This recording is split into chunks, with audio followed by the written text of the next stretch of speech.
मंत्री और बीआरएस के कार्यकारी अध्यक्ष केटीआर ने कहा कि इस बार दुबाका निर्वाचन क्षेत्र में बीआरएस की जीत होगी। बीजेपी के नेता और विधायक रघुनंदन राव का इस बार घर जाना निश्चित है। चुनाव प्रचार अभियान के तहत उन्होंने दुबाका निर्वाचन क्षेत्र के दौलताबाद में आयोजित पार्टी की युवा रैली में भाग लिया। केटीआर ने लोगों से कोत्ता प्रभाकर रेड्डी को भारी मतों से दुबाका से जीताने की अपील की। उन्होंने कहा कि रघुनंदन राव ने जीतने से पहले बहुत बातें की, वादे किए, लेकिन पूरा कुछ नहीं हुआ। जो बातें उपचुनाव के दौरान कही गई थी वही बातें अब भी कही जा रही है। मंत्री ने कहा कि अच्छी खबर है कि आवंटित जमीनें चुनाव के बाद सौंप दी जाएगी। लोग सोचना चाहते हैं कि तेलंगाना किसके हाथों में सुरक्षित रहेगा। उन्होंने यह याद रखने का सुझाव दिया कि जब कांग्रेस सत्ता में थी तो वर्तमान स्थिति क्या थी। फिर वे उस समय को याद करना चाहते जब रात के समय खेतों में मोटरों जलने वाले आग लगने की घटनाएं होती थी। अब तो 24 घंटे करंट दे रहे हैं। मंत्री हरीश राव ने कहा कि जो व्यक्ति हॉर्स पावर नहीं जानता वह टीपीसीसी का अध्यक्ष है। हरीश राव ने हुस्नाबाद प्रत्याशी सतीश कुमार की ओर से कोहेड़ा मंडल में चुनाव प्रचार किया गया। कांग्रेस पार्टी ने कहा कि चुनाव आने पर वे फिर चले जाएंगे और लोगों से सोच विचार कर वोट करने की अपील की। कर्नाटक में कांग्रेस की 5 गारंटी लागू नहीं हो रही है, इसलिए उन्होंने कांग्रेस पार्टी को सत्ता सौंपी और तेलंगाना के लोगों को चेतावनी दी है कि वहां के लोगों की तरह न बने। उन्होंने कांग्रेस की 6 गारंटी की आलोचना की, लेकिन यह तय है कि हर 6 महीने में मुख्यमंत्री बदल जाएगा। कहा कि रेवंत रेड्डी ने कहा कि 3 घंटे के करंट से 3 एकड़ का पानी बह जाएगा और उत्तम कुमार रेड्डी ने कहा कि रैतु बंधु बेकार है। उन्होंने कहा कि बीआरएस का घोषणा पत्र कांग्रेस के घोषणा पत्र से 100 गुना बेहतर है। मेडचल बीआरएस पार्टी के उम्मीदवार मल्ला रेड्डी ने कहा कि तेलंगाना राज्य सरकार को देश में किसी अन्य राज्य की तरह कल्याणकारी योजनाओं को लागू करने का श्रेय नहीं है। मेडचल जिले के घटकैसर मंडल के ऐदुलाबाद गांव में रजक जातियों के आध्यात्मिक सम्मेलन में भाग लिया।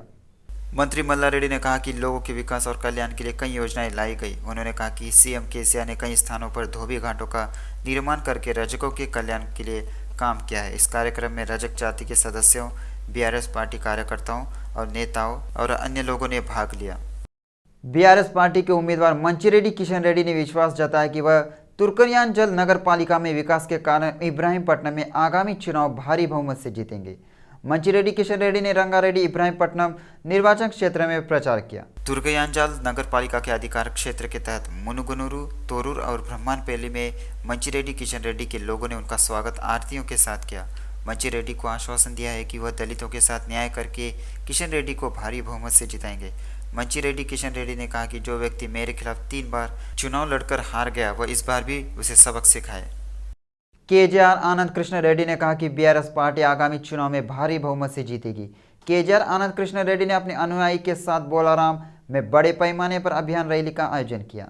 केजेआर आनंद कृष्ण रेड्डी के कार्यालय से कार्यकर्ताओं ने पार्टी का झंडा थामकर विशाल जुलूस के रूप में रैली निकाली। पठानचेरू विधायक गुडे महिपाल रेड्डी ने बीआरएस पार्टी को वोट देने के लिए नारे लगाते हुए एक अभियान रैली आयोजित की। उन्होंने कहा कि तेलंगाना में सीएम केसीआर द्वारा शुरू की गई योजनाएं हर घर तक पहुंच रही है। आनंद कृष्ण रेड्डी ने कहा कि आगामी चुनाव में बीआरएस पार्टी का भारी बहुमत से जीतना जरूरी है और गुडे महिपाल रेड्डी भारी बहुमत से जीतेंगे।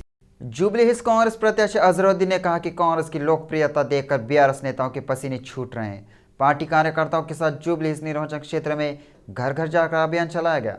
जुबली हिल्स निर्वाचन क्षेत्र में मांगटी गोपीनाथ ने शिकायत की कि टीआरएस 10 वर्षों से उपद्रवों को बढ़ावा दे रही है और आम लोगों पर हमला कर रही है। उन्होंने कहा कि प्रशासन की मदद के बिना लोगों पर हमला करना लोकतंत्र की अवहेलना है। उन्होंने विश्वास जताया कि आने वाले दिनों में हाथ सबके लिए सुरक्षित हाथ बनकर खड़ा रहेगा और विधायक के तौर पर उनका जीतना तय है। उन्होंने कहा कि जब जुबली हिल्स विधानसभा क्षेत्र में कांग्रेस की सरकार आएगी तो उपद्रवों को जड़ से उखाड़कर बंगाल की खाड़ी में फेंक दिया जाएगा।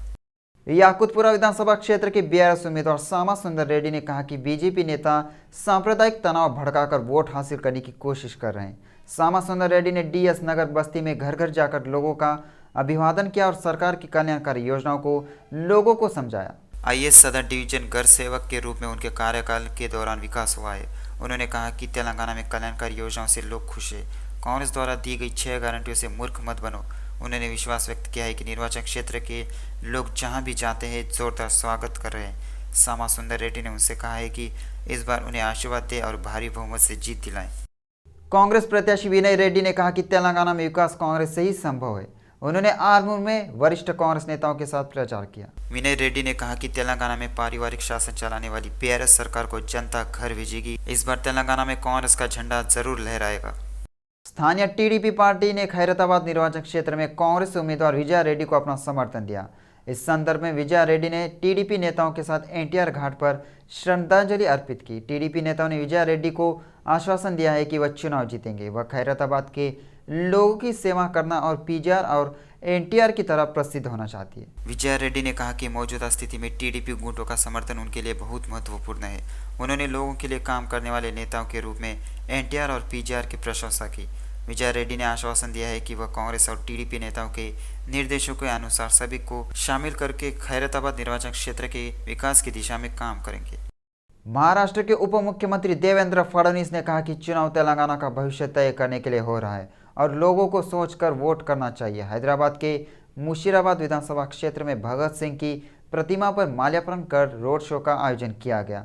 रोड शो में बीजेपी के प्रदेश अध्यक्ष केंद्रीय मंत्री किशन रेड्डी और के लक्ष्मण ने हिस्सा लिया। देवेंद्र फडणवीस ने कहा है कि लोगों को केसीआर पर विश्वास करने में मूर्ख नहीं बनना चाहिए कि बीआरएस एक भ्रष्ट परिवार शासन समिति बन गई है। उन्होंने सुझाव दिया कि कालेश्वरम परियोजना के नाम पर 1 लाख करोड़ रुपए का भ्रष्टाचार करने वाले बीआरएस को पदक दिया जा सकता है। देवेंद्र फडणवीस ने कहा कि मेडीगड्ढा बैराज केसीआर के भ्रष्टाचार का सबूत है। फडणवीस ने कहा कि केसीआर ऐसे महाराष्ट्र आ रहे हैं जैसे तेलंगाना में कुछ खुलासा हुआ हो। बीआरएस के लिए महाराष्ट्र में कोई जगह नहीं है। किशन रेड्डी ने कहा कि प्रोजेक्ट के नाम पर इलाकों में भ्रष्टाचार की बाढ़ में आ गई। किशन रेड्डी ने कहा कि लोगों को चिंता नहीं करनी चाहिए। मोदी सरकार में सभी के साथ न्याय और भलाई होगी। ये तेलंगाना की सरकार ने किया। आज ये हजारों करोड़ रुपया चुनाव पर फूंक रहे, इलेक्शन पर फूंक रहे। ये सारा पैसा आया कहां से? ये पैसा वहीं से आया जो गरीब तेलंगाना के किसानों के नाम से, जो पानी लेने के नाम से, बराजेस बनाने के नाम से वहां पर काम हुआ। अब तो परिस्थिति ऐसी है, 5 सालों में वो सारे बराजेस को क्रैक आ गई, क्रैक। अब डर ये है कि ये सारा पानी एक दिन तोड़कर बहकर ऐसी बाढ़ लाएगा कि लोग बचेंगे कि नहीं। उधर हम लोग भी डरे हुए कि इन्होंने बनाया हुआ बांध टूट गया तो बैक वाटर हमारे गढ़चिरौली में चला जाएगा क्या। इस प्रकार का डर हमारे मन में भी है। दोस्तों, ये इतने भ्रष्टाचारी लोग हैं, ये हर चीज में भ्रष्टाचार करते हैं और केवल जुमले बताते हैं। मैं आपसे पूछना चाहता हूं, केसीआर जी ने आज तक जितने आपको आश्वासन दिए, क्या एक भी आश्वासन वो पूरा कर पाए? कहां तो बताया था कि मोदी जी तो छोटा घर दे रहे हैं। तेलंगाना विधानसभा चुनाव का समय नजदीक आ रहा है। मतदान में अब 10 दिन भी नहीं बचे हैं। सभी पार्टियां और उम्मीदवार प्रचार में डूबे हुए हैं। चुनाव जीतने के लिए तमाम कोशिशें की जा रही है। इस पृष्ठभूमि में सीपीआई नेता नारायण ने भविष्यवाणी की है कि कांग्रेस पार्टी तेलंगाना में सत्ता में आएगी। साथ ही उन्होंने एपी के मुख्यमंत्री जगन की भी आलोचना की। उन्होंने कहा कि वाईसीपी सरकार जनता के मुद्दों को संसद में उठाने में विफल रही है।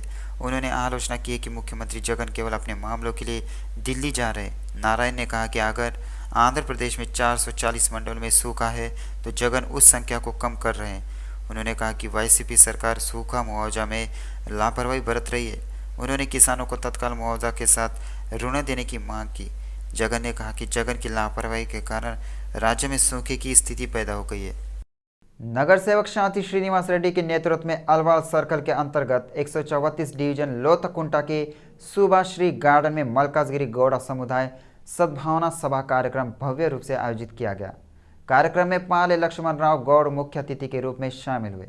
बीआरएस सरकार द्वारा गौड़ा जातियों के लिए शुरू की गई योजनाओं के बारे में बताते हुए उन्होंने उम्मीदवार मैरी राजशेखर रेड्डी से आगामी मल्काजगिरी चुनाव में उम्मीदवार मैरी राजशेखर रेड्डी को वोट देने का आग्रह किया। कहा कि सीएम केसीआर तेलंगाना में तीसरी बार मुख्यमंत्री बन रहे हैं। कार चुनाव चिन्ह के लिए वोट करें और भारी बहुमत से जीते। इसके लिए गौड़ा जाति समुदाय के नेताओं को बीआरएस के लिए वोट करने और मल्काजगिरी में सबसे बड़े बहुमत वाले उम्मीदवारों को जिताने के लिए कहा गया। Federation of Telugu association of Maharashtra के अध्यक्ष गंजी जंगबाबू ने मांग की है कि मुंबई तेलंगाना के लोगों को ध्यान देना चाहिए। उन्होंने सोमाजिगुड़ा प्रेस क्लब में एक संवाददाता सम्मेलन में यह बात कही। उन्होंने तेलंगाना सरकार से मुंबई और पुणे के बीच श्री लक्ष्मी नरसिम्हा स्वामी मंदिर यादगिरी मिनी प्रतिकृति मंदिर के निर्माण का समर्थन करने के लिए कहा। उन्होंने मुख्यमंत्री से मुंबई के प्रसिद्ध लोगों के लिए टैंक बंड पर प्रसिद्ध लोगों की मूर्तियां स्थापित करने के लिए कहा। इंटरनेशनल एग कमीशन के चेयरमैन सुरेश रायडू ने कहा कि कृषि से जुड़े पोल्ट्री सेक्टर में अपार संभावना है। 21 नवंबर को ज्ञान दिवस और 15वीं दक्षिण एशियाई स्तरीय प्रदर्शनी 23 से 24 तक 3 दिनों तक माधवपुर हेटेक्स परिसर में आयोजित की जाएगी। यह कार्यक्रम Indian poultry equipment manufacturers association और तेलंगाना पोल्ट्री फेडरेशन के संयुक्त तत्वावधान में आयोजित किया जाएगा।